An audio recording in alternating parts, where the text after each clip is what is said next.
Ya está con nosotros Amanda Santillán, periodista del DF y el DF+. Amanda, ¿cómo te va?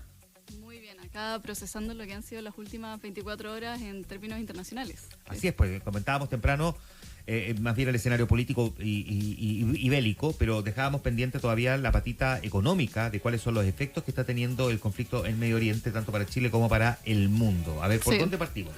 Bueno, partamos con un resumen de lo que ha pasado en las últimas 24 horas, que sin duda fue la de ayer y que continúa siendo hoy día una jornada excepcional en cuanto a lo internacional. Partimos el lunes de este fin de semana en el que Estados Unidos entró al conflicto con Irán. Entonces los mercados ya preveían que el lunes podría ser un momento volátil. Al mediodía del lunes, Irán contraatacó la base militar estadounidense en Qatar y para cerca de las 6:30 de la tarde el presidente Donald Trump ya anunciaba que tanto Israel como Irán habían acordado un alto al fuego. Y como es costumbre, este anuncio fue a través de la red social de Donald Trump y, sin embargo, nos levantamos hoy en día y vimos que en la madrugada que Israel afirmaba que Irán violó el alto al fuego al disparar misiles y prometió represalias. A las 6:50 de la mañana, el mismo presidente Donald Trump no quedó indiferente ante esto y volvió a publicar en su red social y se refirió al tema y advirtió a Israel de no lanzar bombas y que de hacerlo sería una violación grave. Sin embargo, a nivel económico vimos que el precio del petróleo tanto ayer como hoy día no se ha disparado tanto como se esperaba, que era el mayor miedo que se tenía. Para hoy día vimos que se redujeron las pérdidas anteriores y el Brent está cotizando por menos de los $70 por barril. Y eso es después de que ayer incluso había caído a un $67 por barril. O sea, más bien lo que vimos fue el desplome del precio del petróleo, sí. No así como que se disparara y aumentara, sino que más bien se produjo un desplome del precio del petróleo. Efectivamente. Y es que se esperaba un disparo del precio del petróleo más que nada porque después del ataque de Estados Unidos a Irán, los temores estaban en que Irán tomara represalias en el estrecho de Hormuz. ¿Qué es el estrecho de Hormuz? Que es el lugar donde estaban todos los ojos puestos durante el día de ayer y que siguen puestos. Es este canal de agua entre Irán y Omán, por donde cruza y se transporta el 20% del petróleo de consumo mundial. Entonces, de cerrarse eso, bloquearse, que hayan algunas interrupciones, podrían volver a disparar el tema del petróleo y el tema de los combustibles. De hecho, hay análisis que dicen que de haber algún bloqueo, alguna interrupción, el barril podría subir a más del doble de lo que cotiza hoy día, que son $130, $150 por barril, el Brent. Sin embargo, vimos que después de todo lo que pasó, incluso después de que Irán atacó las bases militares en Qatar de Estados Unidos, no hubo una reacción por parte del petróleo. Y que el Brent cayó un 7% durante ayer, antes incluso de que se anunciara la tregua, y esto el mercado se lo atribuyó a que hubo una limitada respuesta por parte de Irán. O sea, claro, uno podría interpretar dos cosas. Primero, que Irán no cerró el estrecho de Hormuz, por lo tanto hay un respiro y es una situación, una sensación de alivio de no cerrar el estrecho de Hormuz, a pesar de que había una recomendación incluso que le habían hecho al presidente iraní de tomar esa decisión. Y por otro lado, que la respuesta de Irán no fue respecto de posiciones en las que, hubiese explotación de petróleo. Sí. Y por lo tanto también eso genera, porque está circunscrita solo al ámbito militar de las bases norteamericanas. Efectivamente. Entonces, esos dos elementos, de alguna manera, despejaron los mayores temores que podían existir. Que Irán cerrara el estrecho y que además atacara en países aliados de Estados Unidos, precisamente en lugares en los cuales se está extrayendo petróleo. Y eso probablemente hizo que bajara el precio. Efectivamente, que era algo que no se esperaba, como que fue raro incluso verlo al mediodía, que los mercados no estaban reaccionando como se esperaba que reaccionaran, había muchos temores, tanto nacionales como locales, y bueno, una vez que se anunció la tregua, podemos verlo en una entrevista del economista jefe de BCI, Sergio Lehmann, indicó en que el barril de petróleo podría incluso disminuir en su precio y llegar a los $60, aunque podría haber algún ruido a corto plazo. Y eso es importante porque lo que podría ocurrir en las siguientes horas también va a ser bastante definitorio sobre cómo se está moviendo el mercado, ¿no? Ahora, con Sergio Lehmann vamos a conversar a las 10 de la mañana en algo diferente también para poder profundizar sobre este punto, ¿no? Tratar de mirar también los efectos de la guerra en términos económicos. Ahí vamos a poder profundizar con él a las 10 de la mañana en el programa que hacemos en algo diferente. Ya, ese es un efecto, ¿no? Un efecto económico era que se disparara el petróleo y lo que hemos visto al menos en el día de ayer es una disminución. Ahora, la volatilidad, digamos, sí. O sea, uno no sabe qué hacer, digamos, claro. si andar llenando el estanque a cada rato o no. Claro. Ya. Bueno, ayer diferentes voces económicas del país se refirieron al tema, desde la moneda hasta el Banco Central. En el caso del ministro de Hacienda, Mario Marcel, indicó que tanto el precio del tipo del cambio y el petróleo habían tenido un impacto acotado. Y recordó que tenemos este mecanismo de estabilización de precios de combustible y petróleo diésel y que cuenta con recursos para operar de manera significativa durante este año. En el caso del Banco Central, la presidenta Rosana Costa dijo wait and see, esperar y ver, y respecto a estas tensiones y su impacto económico. Sin embargo, varios analistas indicaron que en un escenario sin tregua, que era lo que habíamos visto ayer en la tarde-noche y que hoy día parece no cumplirse tanto, y una escalada de este conflicto, podrían existir riesgos del alza del petróleo y que esto, si afecta a otros commodities de energía como el gas, podría incluso tener un aumento en los precios en el IPC.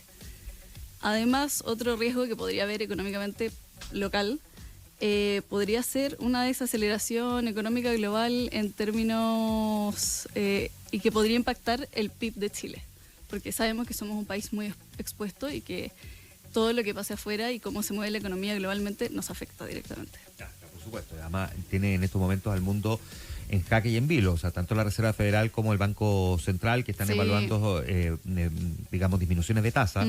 En estos momentos ahora tienen este otro elemento puesto sobre la mesa de incertidumbre. Si ya tenemos bueno, digamos que casi todo pasa por la misma persona, porque Donald Trump y sus aranceles, pero Donald Trump, como comandante en jefe de las fuerzas militares norteamericanas, también puede de alguna manera alterar los planes que hayan proyectado hacia adelante la Reserva Federal e incluso el Banco Central chileno. Sí, y bueno, todo esto en el contexto en que también le ha estado exigiendo a la Reserva Federal bajar las tasas.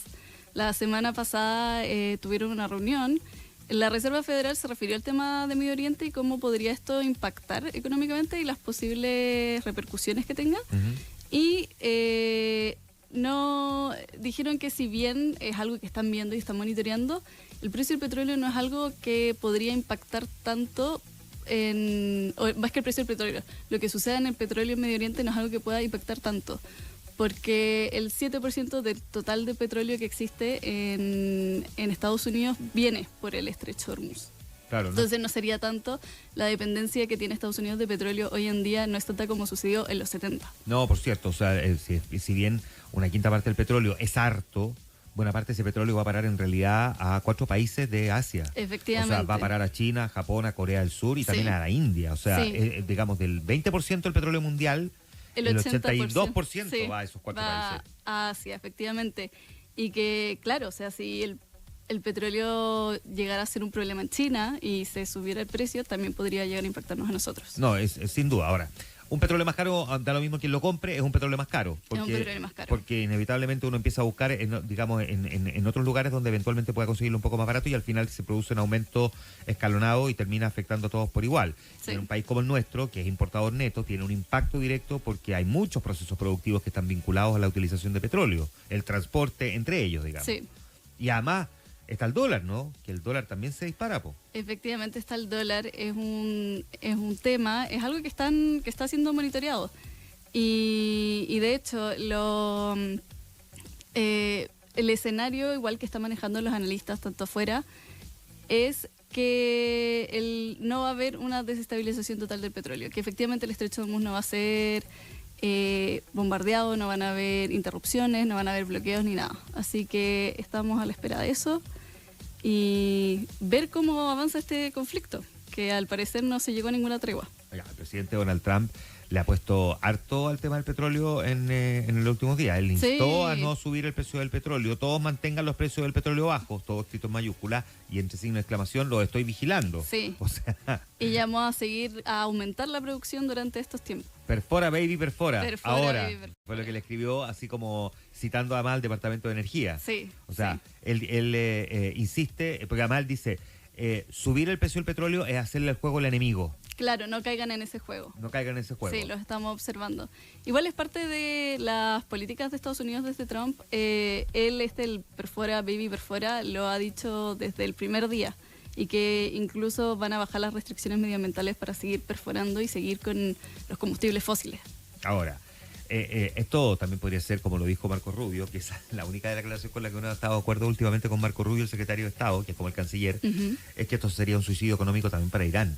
Sí. O sea, si Irán cerrara el estrecho de Hormuz, sí, para ellos también, porque ellos ya están muy limitados en términos de lo que el mundo le puede comprar, porque todavía están afectos a sanciones económicas, y por lo tanto, si es que ellos cierran el estrecho de Hormuz, también tiene un efecto sobre ellos mismos. Claro, y es la ventaja que tienen hoy día y como un poco lo único que tienen hoy día en términos de ventaja. Tampoco, de hecho, los analistas no esperan que se cierre, no es un escenario base que están viendo. Claro, lo que pasa es que si uno mira lo que está pasando en Irán, esto no es solamente un conflicto de características geopolíticas e incluso religiosas, si se quiere, respecto de Israel. Irán está viviendo un proceso interno muy complejo, tiene falta de inversiones, está tratando de poder crecer más, no lo logra, tiene un alto desempleo, sobre todo, bueno, como suele ocurrir entre los más jóvenes. Y tiene una alta inflación también. Hay una cierta presión sobre el gobierno de Irán en un país que tiene un PIB per cápita de $4.500. O sea, es un país de verdad que le está costando. Ahora, está tratando de mostrarse como una potencia que logra avanzar, por eso es que lo invitaron a participar de los BRICS. Pero es un país que, por supuesto, no se puede dar el lujo, como otros, como China, por ejemplo. Claro. En el caso de Irán, no, ya están muy atenazados, muy limitados. Por lo tanto, por eso es que este conflicto para ellos también, si que escala en términos económicos, va a ser uno de los principales perjudicados. Efectivamente, sí. Así que nada, quedamos durante esta jornada atentos a lo que pase en la agenda geopolítica, tanto lo que sucede en Israel e Irán, pero también hay que estar atentos a lo que pase en la reunión que empieza hoy día en La Haya de la Organización del Tratado Atlántico Norte, OTAN, que es a la que de hecho durante la mañana el presidente Donald Trump se dirigía. Se espera que llegue por esta tarde y que no hay seguridad de que sí se retire prematuramente, como sucedió en la cumbre del G7 la semana pasada, que se retiró el lunes o martes en vista de la escalada del conflicto entre Irán e Israel. Y bueno, esta reunión también sigue siendo clave por conflictos bélicos, porque es en medio de la ofensiva de Rusia contra objetivos civiles en la capital ucraniana y los mismos miembros de la OTAN prometerían cumplir con el 5% del PIB en gasto en defensa, tal como demandó Estados Unidos. Que ha sido efectivamente uno de los temas que han estado sobre la mesa, porque la cumbre de la OTAN que tiene lugar en La Haya no solamente tiene puesto sobre el tema qué pasa con un apoyo más explícito a Ucrania, sino que efectivamente, y qué pasa con la industria militar en general, que ha sido un gran debate, sino que si efectivamente los países van a cumplir con sus compromisos de invertir un porcentaje de su Producto Interno Bruto en defensa, que es la gran crítica que tiene Trump respecto de los países miembros de la OTAN. Dice, nosotros cumplimos permanentemente y hay muchos que efectivamente no están cumpliendo eso, salvo algunos como Gran Bretaña, que este año hizo un anuncio increíble en términos de inversiones en pertrecho, en material militar, etcétera, etcétera. Por eso es que lo que vaya a pasar en la reunión que es hoy día y mañana va a ser clave también ahí en La Haya. Efectivamente, va a ser clave y efectivamente por este tira de afloja que ha tenido Trump con estos 32 Estados miembros de la OTAN, que son tanto de América del Norte como de Europa. Entonces, efectivamente, les ha pedido que hagan un gasto un poco más grande en el tema de defensa, porque... Le está pidiendo que lo redoblen, porque es en torno al 2 a 3% dependiendo del país, pero le está pidiendo que lleguen al 5% del PIB. Está pidiendo que lleguen al 5%, sí. Sobre todo porque también, curiosamente, Donald Trump en algún minuto dijo que ya habían puesto demasiado ellos en la guerra de Ucrania y que, de hecho, las promesas de campaña eran que Estados Unidos no entre en conflictos externos. Pero también estamos viendo ahora que está entrando en el tema Irán e Israel. Claro, contrario a la promesa que el mismo presidente Donald Trump había hecho. Sí. Muchísimas gracias por acompañarnos esta mañana. Amanda Santillán, periodista del DF. Muchas gracias, Amanda. 8:02. Esto fue DF en